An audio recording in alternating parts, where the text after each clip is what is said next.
You have to stop everything. Madrid and the tennis world have absolutely gone mad. It's headlined all by Carlos Alcaraz officially out of Rome and Roland Garros.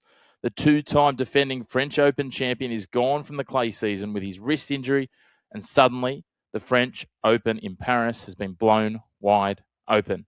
While in Madrid, seeds are dropping like flies. Shelton gone, De Minaur gone, Victoria Mboko by the wayside. And now we've got a massive day ahead as the women roll into round 3. The men wrap up round 2. If you love your daily tennis news and chaos, make sure to hit like on the video, hit subscribe on the channel, and stay locked in because the Madrid Masters is starting to cook and tournaments are opening up. Let's start with that big news. Carlos Alcaraz out of action for the foreseeable future. A huge blow for tennis. Alcaraz is withdrawn officially from Rome and Roland Garros. That right wrist injury that he suffered in Barcelona. So no Madrid, no Rome, no Roland Garros, no French Open title defence, no shot at that three-peat in France. This is massive for multiple reasons. Obviously, it opens up the draw significantly with Sinner sitting on one side. You'll now have Alexander Zverev on the other, which, no disrespect to the German, is not anywhere near the same. Really starts to open up, and it means that someone's going to come into that fourth seed, whether it's a Shelton, a Felix Auger-Aliassime, or one of the likes of these. It's massive because Alcaraz was defending 1,000 points in Rome and 2,000 at Roland Garros, so it's going to open up a void between himself and Sinner.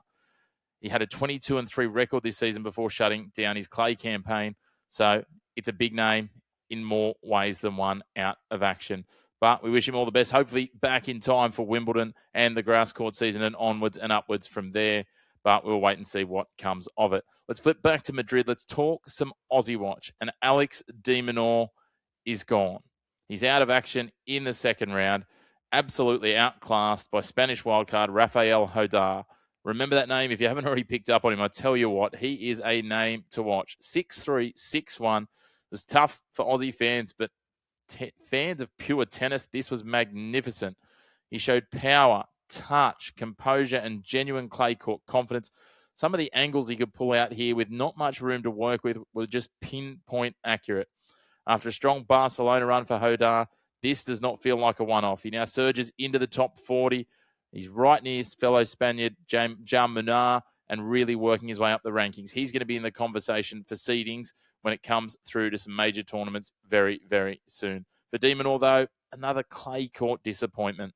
He's a top 5 seed, a big chance in an opened-up draw, and he barely landed a punch. Really tough for him. Clay, far from his preferred surface, but we need to be seeing better of him if he wants to consistently be sitting in that top 5. He now sits at risk of sliding down towards the bottom of the top 10 if a couple of other players below him can make a run. De Minaur not the only one going by the wayside, though, as I touched in off the top. Ben Shelton gone. The 4th seed, fresh off that Munich title, out in the second round, beaten by rising Croatian Dino Prismic. We touched on this matchup yesterday, and we said it was going to be intriguing. Prismic might be able to challenge him. He certainly did. 6-4, 6-7, 7-6. A huge effort from Prismic. He'd already knocked out Matteo Berrettini in straight sets, and Shelton looked like the Munich workload might have just caught up with him in this tough grind. So I'm sure he will be back when it comes to Rome. But Prismic moves on. He moves up the rankings as well. And again, a name to keep an ear and an eye on. Someone who won't be keeping an ear and an eye on for the rest of this tournament is Andrei Rublev. He was beaten by Vit Capriva, 6-3, 6-4. Capriva carrying on from that quarterfinal run in Munich. He's starting to look pretty solid on clay, the Czech. Really impressive for mine. Interesting matchup next up for him. Arthur Rinderknecht, that's going to be a real test for him. Another player on the rise, but Capriva moves up inside the top 80, so well done to him. Someone who we have been watching a lot of lately, but again, bowed out, is the 14th seed, Valentin Vachereau. He couldn't repeat the theatrics and run of his Monte Carlo magic, unfortunately. He was beaten by Emilio Nava in 3. Nava, 21 aces, 89% won on his service points. That is outrageous serving numbers. That's tough for anyone to get past. Nava will now come up against young Frenchman Artifice, which is going to be an absolutely enthralling clash. Two very different styles of tennis, but really looking forward to that. Yes, certainly keep an eye on Nava. Vachereau, I'm not taking too much into this. Let's see how he bounces back when we get to Rome. A couple of other seeds that went by the wayside. Tommy Paul lost to Thiago Torrente from Argentina, 7-5, 6-4. And Gabriel Diallo, the Canadian, retired down a set against Danish player Elmer Moller. So both of those guys out of the way as well, which means that the draw just opens up that little bit more for some of those players making some runs. The women's side, we have more damage with more seeds dropping. Victoria Mboko lost to Katie McNally, 6-4, 6-1. The American getting it done. Not a great day for the Canadians. Christina Buxa slipped on the banana peel we flagged yesterday. Beaten by Zeynep Sonmez in 3 sets. Sonmez was really strong in the first and the third. Lost in a tiebreak in the second.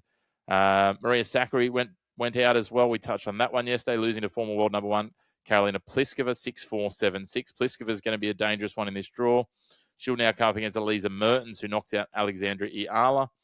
And then Magdalena Frech also went down. Another Argentinian getting it done, Solana Sierra. These South Americans are really getting some upsets happening and are ones to watch. They love the clay. We know that as a very broad stereotype. Let's be honest. Madrid is officially in upset mode. A few more seeds will undoubtedly fall by the wayside. And hopefully for Aussie fans, one of those is in our first match to watch. Adam Walton comes up against the 13th seed, Karen Khachanov. First tour-level meeting. Walton comes in certainly with confidence after beating Martin Landeluthe, who we know is no easy beat. Khachanov, though, is going to be a massive step up. He's going to have a heavier ball, a much bigger serve, and much more experience. Walton's going to need to redirect pace, stay aggressive on his return, and avoid getting pinned deep. He's going to need to find some real magic here. If he is to even mix it with Khachanov, let alone think about knocking off the 13th seed. I think Khachanov will get it done in straight sets, unfortunately. Walton can make it uncomfortable and maybe try and put some pressure on the serve early, but I just think Khachanov, way too many weapons. He will get this done. Next up, Jean Munar versus Casper Ruud. Ruud, the 12th seed, the defending champion here after he won his first Masters 1000 title here in Madrid last year. Ruud leads the matchup 7-1. Absolutely phenomenal. He is coming back from that leg issue after he retired in Monte Carlo, as we know. He's been training at Rafael Nadal's academy in between. But Munar is awkward, physical, and his game is made for clay. Ruud's forehand weight and clay IQ usually dominate this kind of matchup. It's just about how fit and healthy he is. If Ruud's fit and healthy, I've got him getting it done in 3. If there's any chinks in the armor, though, look for Munar to get the upset. Certainly some value around about him with a bit of an advantage. Next up, speaking of people that are going to have their work cut out for them, Stefanos Tsitsipas comes up against the variable man that is the number 8 seed, the Kazakh in Alexander Bublik. This is a huge contrast matchup. Bublik, unpredictable, big serve, drop shots, and a chaos merchant. So fitting at the moment for what's happening in Madrid. Tsitsipas desperate to rebuild after his massive ranking slide. He had to grind through Patrick Kipson to get there in 3. Bublik, obviously the much higher ranking, the bigger recent confidence, but this is still clay, and we know Tsitsipas is at his best on clay. If he can maintain that momentum and grind and graft and get over the top of chaos ball that Bublik will drop, I think he can get him rattled. I'm going to go Tsitsipas to get this in 3. I think it's going to be absolute theatre. Well worth tuning into. But yeah, we're going to go Stefanos in 3 to maybe just continue turning things around a little. Next up, the last of our men's matches to preview for tonight's games. Ugo Humbert, the 30th seed, up against countryman Terence Atmane. Humbert leads the clashes head-to-head 1-0. All French class. This is going to be great. The Spanish crowd will get behind this, I think. Humbert brings in a cleaner first strike tennis. That's how he likes to play it. Flat hitting, big experience, powering through. Atmane is dangerous, though. An awkward left-hander, can rush opponents when he gets his timing right, and that's going to be the big question. Can he get the timing right here? If he can do, he's absolutely going to take it to his countrymen. Madrid, the altitude will help both, but Humbert's serve, +1 patterns should hold up a little bit better, I think, the way that he follows through that serve. I think it'll go to 3, to be honest. I'm going to go Ugo Humbert to get this done in 3. But again, a little like the Bublik and Tsitsipas match, not to the same theatre level, but I think this will be a well-weighted contest and well worth watching. We head across to the women's, and Belinda Bencic, the 11th seed, comes up against Dana Shnaider, the 18th seed. Bencic leads the head-to-head 2-0, including a straight sets win in Miami earlier this year. But this is going to be an absolute cracker. Bencic is clean, compact. She takes the ball early, plays so well on the natural surfaces. But Shnaider, left-handed power, heavy spin, and a big clay court punch. She's so well suited to the clay. Bencic has the matchup edge. They've both been on hard court, but Schneider's fit on the surface makes her dangerous. I think she'll trouble her early, but Bencic will use her experience to get it done in 3 sets. Next up, 2 young guns on the tour. Canada's Leylah Fernandez, the 24th seed, up against America's Iva Jovic, the 15th seed. First meeting between the two on the tour. Fernandez, a crafty lefty. She loves the angles, counter-punching and using her defense. Jovic, she's a rising force. Big ball, young legs, and a lot of upward trajectory. This is hype versus new hype. Fernandez needs some variation. Jovic will want to take control and string the rhythm to her game. If she can get control early, she'll get it done. I think Fernandez might come out of the blocks a little bit cleaner, but the youthful exuberance of Jovic, if she can get back into it, will get it done in 3. So there's that one. Last but not least, we talk world number 1, Aryna Sabalenka. She comes up against number 29 seed Jacqueline Cristian. Head-to-head, Sabalenka leads 1-0. They met in Indian Wells earlier this year. Sabalenka, the defending Madrid champion and a 3-time Madrid winner. She loves the clay. She loves Madrid. Cristian is dangerous if she can redirect the pace, but Sabalenka's power that she's going to try and redirect is absolutely in another world.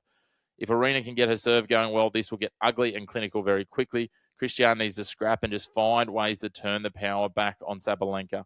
Against most players, I would say Cristian absolutely in with a chance, but not here. Sabalenka to get this one done in 2 comprehensive sets. Well, as we said at the top, Madrid's starting to go full chaos mode. The disappointment of Alcaraz being out for the rest of the clay court season. Lots of seeds tumbling, especially on the men's side of the draw. The draw is opening up. And again, like we've seen in the lead-up tournaments, maybe, just maybe, there's some avenues and opportunities for some less sung heroes to make a run. Today's slate is certainly loaded. We've only just touched the tip with some of the games we've talked about.